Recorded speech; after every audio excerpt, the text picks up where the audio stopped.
Hello, everyone. Ian Hamilton with Good Virtual Reality here, and thanks for giving us your time today. In case you're new here, you can become a subscriber at goodvirtuality.com. Many episodes of this podcast head out to paid subscribers first before heading out to all podcast platforms. Thank you to my paid subscribers and sponsors for supporting the production of this independent journalism directly. Today, I'm joined by Guy out there in Los Angeles. Why don't you introduce yourself and tell us what you work on?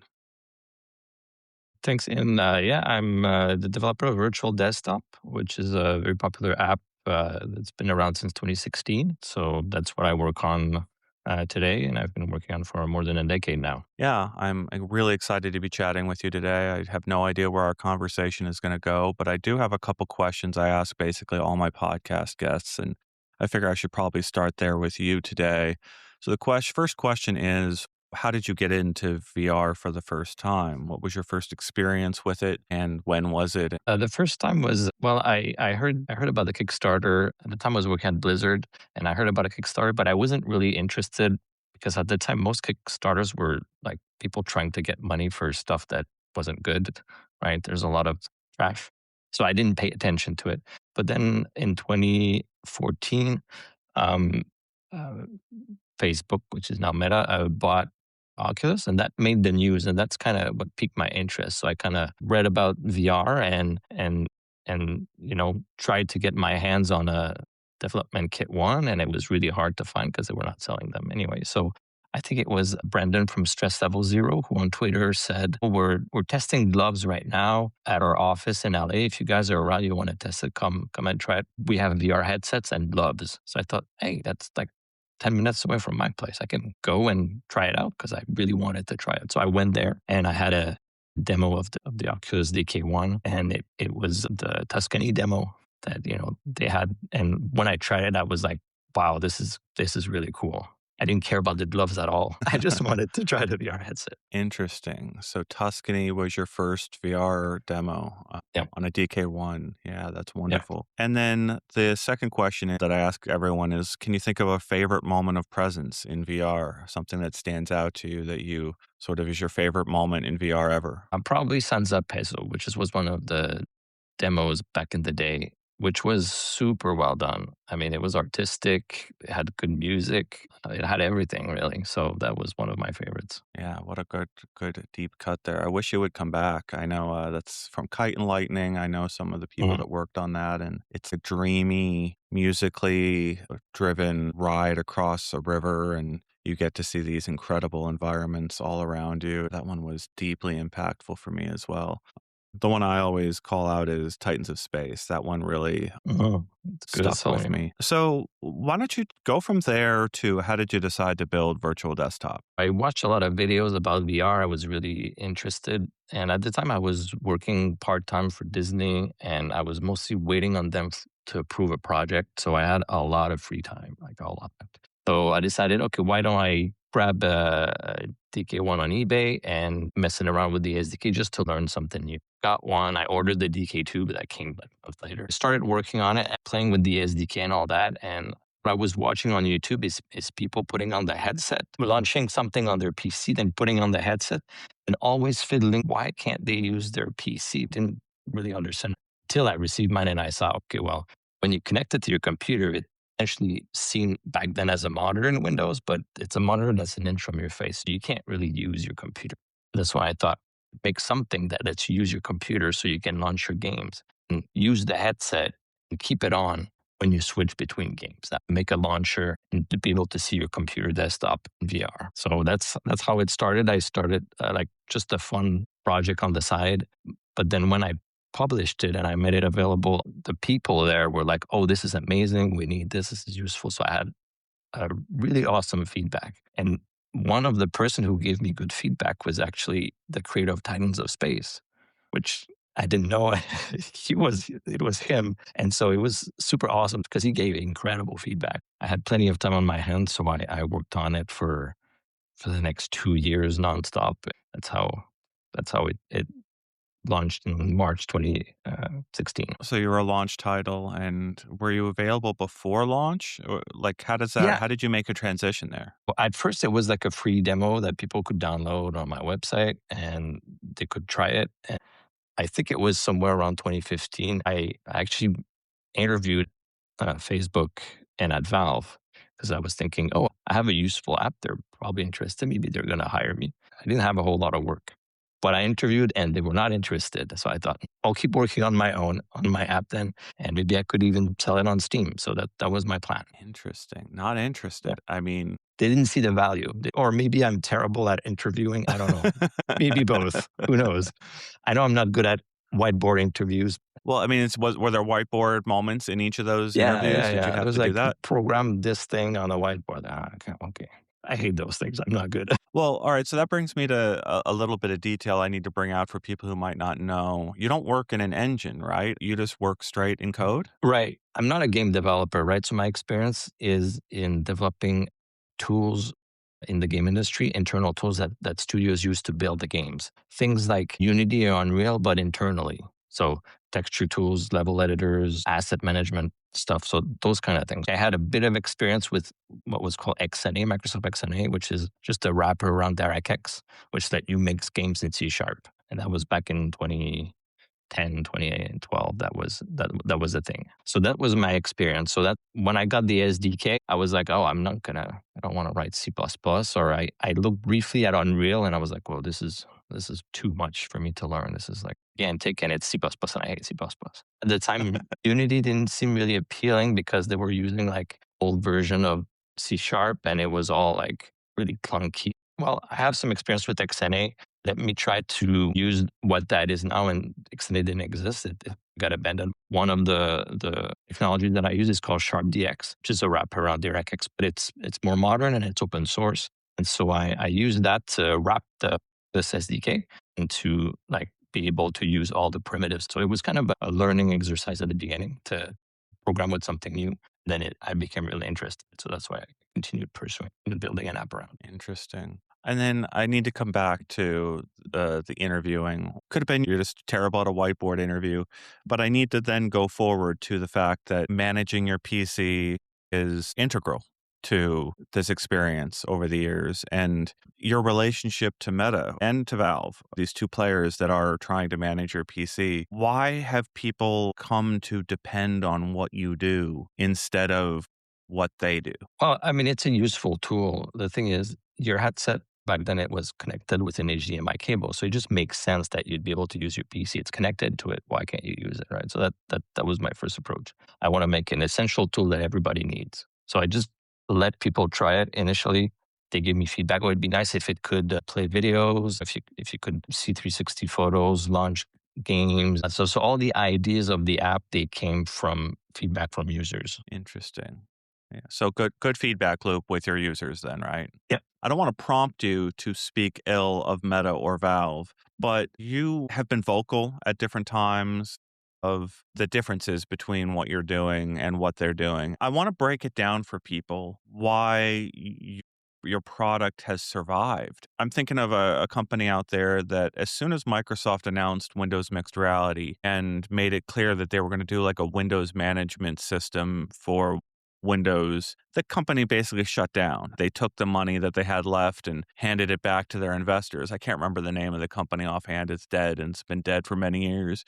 But like as soon as the big players in the market showed interest in doing what they're doing, they're like, "Oh yeah, we're done here." But you've stuck it out over multiple generations of your competition, essentially copying what you're doing or just doing what you're doing in the same respect. And again, your feedback loop that you've got with your users has proven to be useful in the market. You've been able to continue providing a useful service that doesn't have the kinds of issues that is inherent to these other products. What was the first version on Quest? What were you able to do on it? My first release was on Steam in 2016, March 2016. The sales were doing pretty well and I was happy with the results. So I decided to switch to working on that full time. And I couldn't do that because I didn't have a visa to do that in the US. So I moved back to Canada in 2017. I was already working a lot on it, but now I didn't have to have like a day job, a 40-hour or, work job. So I could just focus on it. I also was able to hire people to help. So that's what I did in 2017. One of the first thing I did is port my app to the Go and Gear VR ecosystem. I was seeing that the trend that PCVR headset were kind of stagnant, like it was not moving as fast as people expected. But for the mobile space, a lot of Gear VR were selling well. At least the distribution seemed good, and the price of entry was much lower. So I thought it's probably a good bet to port it to the mobile platform. So that's what I started working on to bring over the app into the mobile ecosystem. So the first that I targeted was Going Gear VR 2018, and then I got a early dev kit for Quest, and I was a launch title on Quest. But one of the most requested thing that people asked with the Go and Gear VR app was, since I'm connected to my PC, can I stream VR games? I always tell them, no, it's just desktop. So I had a lot of people pushing me to add the ability to stream VR games. So I decided, okay, I'll give it a try. So I spent a couple months working on a feature that allows them to do that. And I didn't advertise it. I just put it in. I also people will figure it out. A few weeks after the Quest launch, I added the feature, and people were excited. There were other apps that did that, right? ALVR. The advantage with my app is, since you have the desktop, you can control your computer, launch your games, you can do all that. You can do everything. So that got people excited. But then a few weeks later, I received a phone call from Meta, and they tell me you have to remove that feature from your app. Otherwise, we're going to pull it from the store. So I was like, what do I do? I was nervous. I was like, this is my only income now, the sales of my app. At that time, a good chunk of my revenue was starting to come from the mobile, like the Go Gear VR and the Quest. So I'll have to remove the feature. Few months later, Meta released Oculus Link, which was wired version. So you had to plug a USB cable in. Mine was all wireless. They didn't want to be overshadowed. That's why they forced me to remove it. They came up with a bunch of reasons like, oh, it makes people uncomfortable. The performance is not great and all that, which people didn't care. They just loved it. They just loved the features it brought. Yeah, it was a shame. So I made a patch available that people had to sideload. And once they installed the patch, it unlocked the feature, which was a nightmare because all I did for 2 years was people load a patch that they could unlock a feature. Whew, that's frustrating. I mean, I'm gonna Yeah, use the word frustrating. You tell me how you felt. Yeah. yeah, it was frustrating. And the thing is, it was not the first time. Like, when was it? Was it 2017? After I switched to full time, Oculus Connect, have a dinner with Meta the night before the conference with all the developers, and we talk, and everyone's happy and excited for the future of VR, and nobody tells me anything. And the next day in their presentation, they're like, oh, we're releasing Rift Core 2.0, and it has a desktop integration. And basically, they copied most of the features that my app has, and they give it for free on their platform. And so that was like, man, like, come on. And they didn't tell me about it, and they just straight up copied me. These come from above. It's like Yeah. there's someone high up at Meta who tasks teams to make these rules to say this belongs to Meta and this belongs to developers. This is the play space for our devs to play in, and this is the play space for us to own.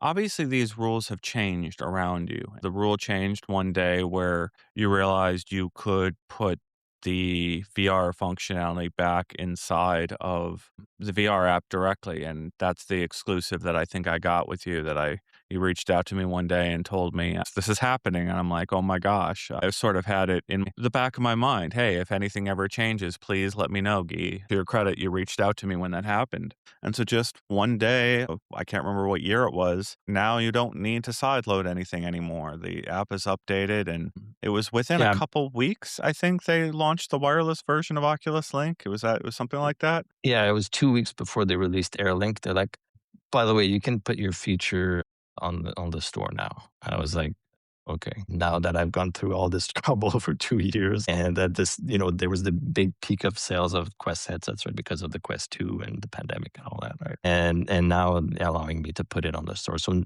now today, you can access the feature and all that, betting that the reason they allow me to do that is for legal reasons, because if they're releasing their own, they can't tell me that it's uncomfortable, or those bogus reasons they gave me initially are no longer apply because they're doing the same thing. So Your example here, this story that you've just told me, and I think I'll take a step back here. We didn't plan this conversation. If someone at Meta feels you've misconstrued things, just know that it's off the cuff what we're speaking of and give you the grace of understanding that you're just guessing as to what their Mm, motivations are and not planning anything here.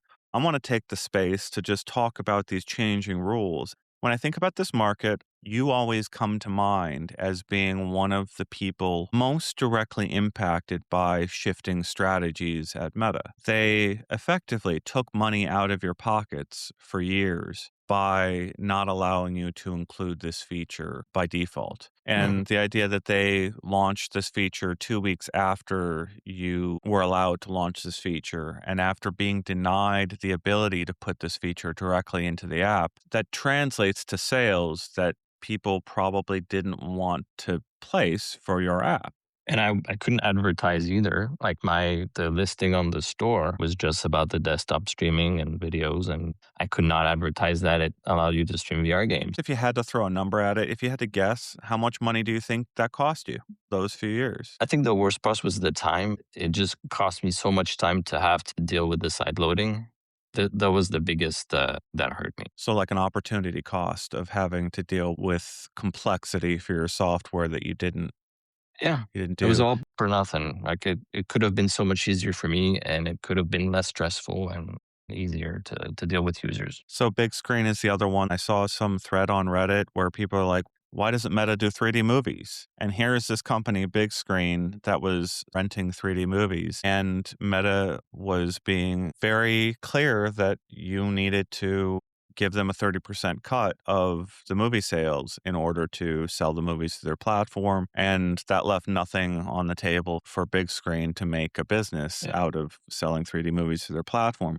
So you've got an entire use case. And here comes Apple with their headset in 2024. And the core use case is 3D movies that you can watch on an airplane or recline at 45 degrees and watch them high up on your wall. It's an entire missed opportunity for Meta. That's the thing I can't sort of understand is you're out there, big screen is out there, you're motivated, you're dedicated. Why weren't there phone calls from, I don't know, a VP or an executive there? Or maybe there were calls. You'll have to correct me here, but like let's find a way we can make this work. What did you need in order to make this work? Why couldn't they make this work? Why do they throw their own personnel at this and then shift the direction of those personnel 6 months later instead of finding common ground? They didn't care about the developers at all. Like initially, when Palmer and John Carmack were there, they actually cared. They reached out to developers and they talked with us and they helped us. The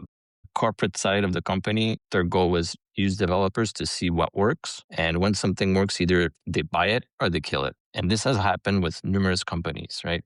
Like see all the, Ready at Dawn developers, all the studios that closed recently. Essentially, not that it was their goal for them to close them, but their goal was to buy the companies so that they don't make games and apps for other platforms. That way, once they buy them, even if they're not successful, it doesn't matter. The goal is to prevent them from releasing stuff on other platforms. That's their only goal. Buy them or kill them. And that's been the trend that I've seen since the beginning. Like if you have a popular app, they'll be like, "Oh yeah, come on our platform, sell," and then they'll just copy you or they'll try to buy you out. And were there any offers to buy you over the Yeah, years? I mean, there were. Yeah, in 2016, after my app launched on Steam, they saw that it was one of the most popular app there, the VR app on Steam. It was probably June or July 2016. They reached out and they wanted to buy the IP, but they offered peanuts. They were essentially offering what I was going to make by the end of that year. But then I would be stuck there for 4 years. I was like, that doesn't make sense. I'm not going to do that. Right. So I golden said, no, handcuffs. thanks. You refuse the golden handcuffs, basically, right? Yeah, basically. And the thing is, I'm not a big fan working at big corporations with lots of politics and all that stuff. I like working on my own thing at my own rhythm. And my app was doing really well. So I was like, that's not a good deal for me. So I'm glad in retrospect that I said no because it would have been a terrible financial and life decision to stay. to work for them. I can't imagine the stress, the frustration you might have had.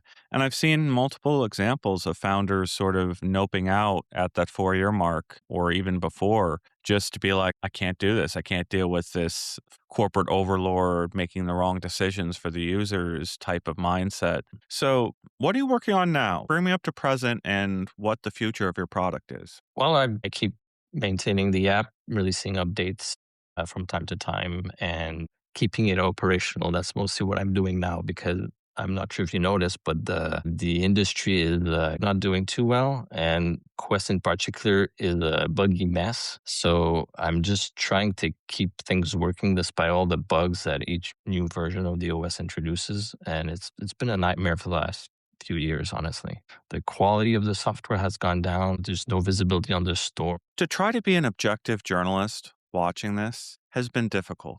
How do you speak truth to power when they have this much power? They choose who has access to hardware. They decide what rules every developer plays by. They can change those rules. They can make exceptions to those rules. And they also are bringing all the investment to the space as well. They can always fall back on where would you be without us type Mm. of mentality. They can make that argument. Did you ever see another path for the VR market of the way this could have gone over the last 10 years? And is there a way that like you wished it could have gone differently if you could have chosen? They rest on this the fact that they spent tens of billions of dollars, that they've dwarfed the investment of everyone else in the space. It's very easy for them to sit back and say, just be lucky that we did anything here. You're one of the few people who can speak to whether that's a fair way of looking at it. And was there another way this could have gone? Yeah, I think I'm not sure what would have been the best way, but I definitely think it could have gone a better way. The whole separation of the PC VR market and the mobile VR, where they were kind of excluded from each other, and I don't know. It seems like it took a wrong turn at some point when Valve and Oculus kind of had disagreements and went their own separate ways, and it was like a poaching war where they steal talent from each other. I'm sure it could have gone in a better direction. I'm not sure what the ideal solution would have been, but yeah, it's unfortunate because it's a great medium, and you know, I think it has a lot of value. That's the thing that's surprising is the experience that we had in 2016 when the headset launched, or even before. Like they were awesome, they were inspiring. Today, I want to speak against developers, but they have to make games for the audience, which is mostly kids. And it's unfortunate because to me, when I started, was 30 something, and I thought that was the future of gaming. But quickly I discovered that it's definitely not the future of gaming. Most game companies, like I worked at 2K in 2015, 2016, and I remember in a meeting, someone brought up, hey, are we going to do a VR game and all that? And it was like, it's not a market. Nobody was interested in actually like the real game studios in bringing something to VR. Probably because Facebook, I'm guessing, is behind it, and they didn't really trust them, and they were not a gaming company in the first place. I'm not sure what would it have been different. It was if Sony was more ahead, if into VR, like, who knows? This is complete conjecture part of our conversation. What other ways could this have gone? I couldn't be more excited to play H3VR2, and there's Anton Hand out there taking Meta's money after speaking his mind for years there. Would you take Meta's money if they showed up tomorrow with more than your annual salary? No, no, I'm not interested. I'm not interested at all. Like the last place I would want to work at is Meta. So no, not at all. Why? Give me the succinct why that wouldn't work. But just look at the incentives. The incentives are completely wrong. Like they don't test anything. They release things that are buggy, that are broken, and there's no quality control. There's no QA whatsoever. Like they don't care. They don't care at all about the end product. You're talking about the buggy mess. I feel like the moment you start seeing the bugs in the Quest operating system, that's when you know the executives have moved on to testing new hardware and their teams are like no longer caring about the current existing hardware with tens of millions of people. I'm convinced that's sort of what happens. You use it for 5 minutes and you encounter something like 10 bugs in 5 minutes. You're like, oh, this is broken. I can't click the X button here. It's not letting me close the window. Or this thing overlaps this. Like it's everywhere. I'm like, how could they had such a great, like Carmack built such a great ecosystem for the Go Gear VR at the time and the Quest. how could they mess this up so bad? It's unfortunate. So I was interviewing the head of mixed reality at one of the Meta Connects. I remember asking, do you see a conflict between the Horizon Worlds content and the Quest Store content? The answer from this executive was no, I think it makes sense for both. When an executive says that to you, and I know that this decision is going to hurt developers for years, and I don't know how to say that to the person. You're the platform holder. You get to decide what the rules are. I'm just asking the questions here of like, why does this make sense? And it doesn't make sense, but they still do it anyways. And then you see this painful process that still persists today. It's madness to me that the Quest app is called the Horizon app, built for exposing flat world content now and not for managing the headset and the software on the headset and the videos that I'm recording. And gosh, wouldn't it be amazing if its main function was to point the camera at the person in the headset and see into their virtual world? Wouldn't that be fantastic to get like a stabilized video of the person racing their car or flying their plane and fighting Beat Saber and all those things? None of that is the priority. It's just Horizon Worlds, Horizon Worlds. We must be the social network of VR. And I think of that video of John Carmack saying, I've got a pretty good sense that setting out to build the metaverse is not the best way to end up with a metaverse. And it's been proven out to be true. He was right years ago about this effort and this effort being placed in the wrong place. You're obviously a very biased person. You're coming from a perspective of someone who your product pushed up against the very things Meta wanted to do in this space. Well, they didn't know they wanted to do initially, but they saw how popular it was, and they're like, "Oh, we should do that." Remember, they could have hired me in 2015, and they didn't. So Yeah. And then they offered you another chance later. a year later, yeah. Yeah. And it wasn't the right amount, right? And it's one of these, so many people take the golden handcuffs. What advice would you have for someone who loves VR in 2026 who gets that offer for the golden handcuffs? Do they take the golden handcuffs? Or what would be your argument if you're like the angel or the devil on the shoulders of this person Right. who's got this golden handcuffs offer in front of them? Where I we're watching Supernatural spin out from Meta after taking the golden handcuffs. What would be your advice here, given this market? What should they be thinking about? just look at the history, what happened in the last decade, what they did with all those developers that they bought, ended up closing them down. They don't care. The only reason that you're getting an offer is that so that you become exclusive to their platform and they can, you know, have your stuff in their ecosystem only. That's the only play that they have. They don't care about you or about anything. But it'd be Like so Supernatural, the reason it got sold was because, there was, from what I heard anyway, is that they were scared that they would go to Apple and also be on the Apple Vision Pro, right? So they wanted to bring that content and keep that content exclusive to Quest. I remember I actually got an email from the FTC at some point when I was my previous employer. They were seeking information to see perspectives on this whole market, and it was clearly related to I believe it was related to the Supernatural situation.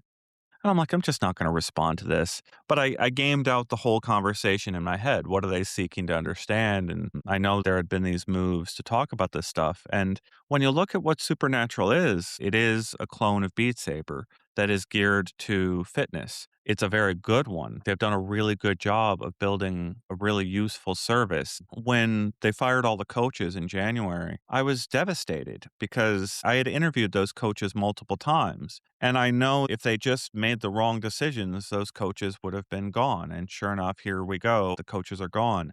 Why it was so heartbreaking is those coaches, they were like you, managing the experience of a great many people in VR. Your face doesn't appear inside of virtual desktop, but I mean, every piece of software that someone is interacting with is made by you for their experience. And in a poetic sort of way, you and the coaches of Supernatural are very much the same sort of managers of personal experience inside of VR. And so when Meta fires all of those people, it's like tossing out movie stars. It would be like a movie company in 1920 or 1930 saying, we don't need movie stars anymore. We can just make animated film or something like that. We don't need this labor anymore. They're not valuable to us. And here's Meta just like doubling down on the idea that an AI coder code or AI programmer can do all of the work that Guy does, right? Like, are you threatened by AI at all? Not one bit. It's complete slop. It's slop for videos. It's slop for content. It's the same for programming. It codes like the average programmer that you find code on the internet from. It's trash. It's not good. Like, sure, you can write something quick and it looks all right. Does it perform well? No. Is it maintainable? No. Can you build on top of that and make something great? Absolutely not. It's complete trash. So it's the same slop that you have in the other medium. It's really interesting to hear you say that. I think we're moving to the end of this conversation, and I want to ask a couple just broad questions here. What game would you love to see made for VR? Is there a certain genre or type of game that you'd like to see made? Well, I'll be honest, I haven't played a VR game since 2020, probably. I don't play any games anymore, even PC games. Like I've stopped gaming essentially. What's the loss there? Why? There's nothing that's compelling enough for me. That I would enjoy spending hours in. I used to play PC games a lot and be invested in them, but there's nothing for me right now. Like in at least VR wise, that can get me invested. Well, maybe we aren't moving to the end of the podcast here because I want to dig into this a little bit and understand, was there something about the market that shifted or was it you that changed? I work on this every day, and when I'm done working, I want to do something else, right? I don't want to still be on my computer to play a game and all that. Probably an age thing too. I don't know. I used to be to work in the video game industry. I'd go home and I'd play games. Yeah, I get that. I just got the 007 First Light, and I was worried about putting that purchase in because I didn't want to do the thing I do, which is just spend 20 minutes with it and sort of bounce off it for such an expensive game. The reason I was sort of interrogating that is the idea that there was another shape for the market. There was that period where Virtual Link was the USB-C cord to connect your VR headset directly to the graphics card of your PC, and it would deliver power. It would take all the data over the display, everything would go over this single USB-C connection. And it was basically one generation of graphics cards had this port on it before the whole graphics industry went a different direction. Before you knew it, everyone was pitching crypto, everyone was pitching NFTs. Now people are pitching AI and LLMs. And it's almost like the entire graphics industry was in search of a savior to replace the VR market, to take up what VR couldn't do for them. Did VR around 2017 fail to meet certain expectations? And now we've got this AI landscape because of that? There's always hype for something, and it changes almost every couple of years, right? At some point, it was VR, and then, as you said, it was crypto NFT people. Now it's AI. I don't know. I don't think anything would have changed that. It's hype cycles, and I don't know what the next one will be. Robotics, maybe. I don't know. No, you're right, and I've heard that from Sean Whiting after finishing Rec Room. He basically said the same thing on the podcast I have with him. Bitcoin is still kicking, but none of those crypto endeavors are still around, and all of the NFTs are bogus. NFT was the stupidest It's all a thing ever, scam. but VR is still special. It's still this Yeah. place I can go. I'm battling against the perception that VR never will be. There's plenty of mainstream people who are just looking at this market and going, I thought that's a joke. I thought it died out. People have moved on from this. You're one of the few exceptions to the rule here of like virtual desktop is still kicking around. There's still people that rely on it year after year after year. I want to close the gap for everyday viewers who might have like decided that VR is not worth their time because it's not going to be a business for them on the timeline that they need it to be.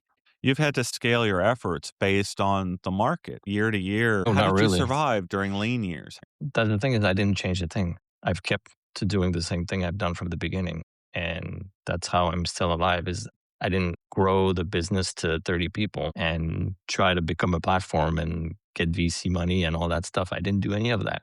I just worked on my app, started selling it. It did well. I kept doing that, and that's it. So let me frame the question this other way. Why is VR not like those other things I mentioned? Why is it different than the hype cycles? or the NFTs, crypto. Why do you stick with it and what is different about it? Yeah, I stick with it because I have a good thing going and my app is still selling well despite the industry not doing so well. Like my app is still one of the top apps in the various stores, right? So it's still doing well. So it would kind of be silly for me to move to something else.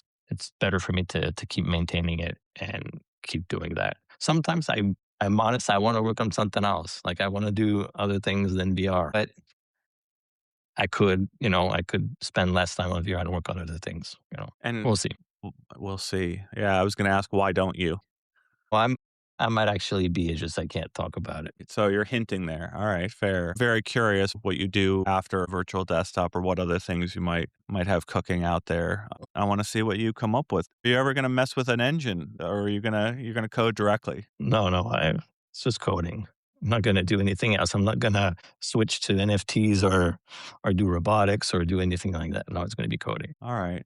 Let me give you an opportunity here before I ask you. Is there anything else you want to tell people? Is there anything good you want to say about Meta before we close off here? There are some good engineers at Meta that care. It's just that they're far too between. And what sucks for them is that they're not incentivized to ship quality software and fix bugs. I wish they were because some of them are really good and they've done some incredible things. And you can see that they care, but it's the whole system that's weighing on them. I wish it was easier for them to some cool stuff like they used to do before. All right, then that final question here. Is there anything else that you want the audience to know about what you're doing with virtual desktop or what you're going to be doing in the future? Well, I'm hoping that this Team Frame releases this year and that I'll be able to bring my app to it. I don't have a headset yet, so I don't know if it will be possible to bring it over, but I hope so. Watch out for that. You don't have a dev kit for the Steam frame. No, not yet. I could hear the listeners out there who Why? screaming, screaming, yeah, screaming, what? And they just hit their dashboard. They're driving a car. They just hit their dashboards because they're angry. Yeah, Yeah. I've heard from like 5 or 6 different developers tell me, by the way, if you want me to test your app, I can't because I have a headset. I'm like, no, it's okay. I need to have one to do iteration on it. I can't just give you an APK. But anyway, hopefully I'll get one before it releases. If not, then I'll just buy one and try to bring my app to it as soon as I can. Yeah. I'll be happy to test it after release. We'll both be in that queue, I guess. Hopefully Yeah, the scalpers don't pick up all the headsets before we get the chance to spend our $1,000 or whatever the price is hopefully. going to end up being. And also a Project Dora from Google. So my app will be available there because it's Android XR. It's the same runtime as the Samsung Galaxy XR. So my app will be available there. I should probably mention your app was, I think, the first 90 frames per second experience that I had inside of Android XR, inside of the Galaxy XR headset, because the operating system by default runs below 90, right? 72. Yeah. And so, like, I had no idea actually. I didn't try any of the other games or apps. So when you told me that, I was like, really? Am I the only one that runs at 90? I mean, I don't know if you were the only one, but you were the first one that I experienced. And Okay. it was just instantly going in there and like, why does this feel so much better? Because, yeah, and I don't have that good of an eye for like knowing between 72 and 90 is that, but it felt You can immediately tell. like that. Well, thank you for the time today, Guy. That's Guy Godin, the creator of Virtual Desktop, joining us. And I can't wait to see what you're doing in the future. Thank you for the time. Thank you for having me.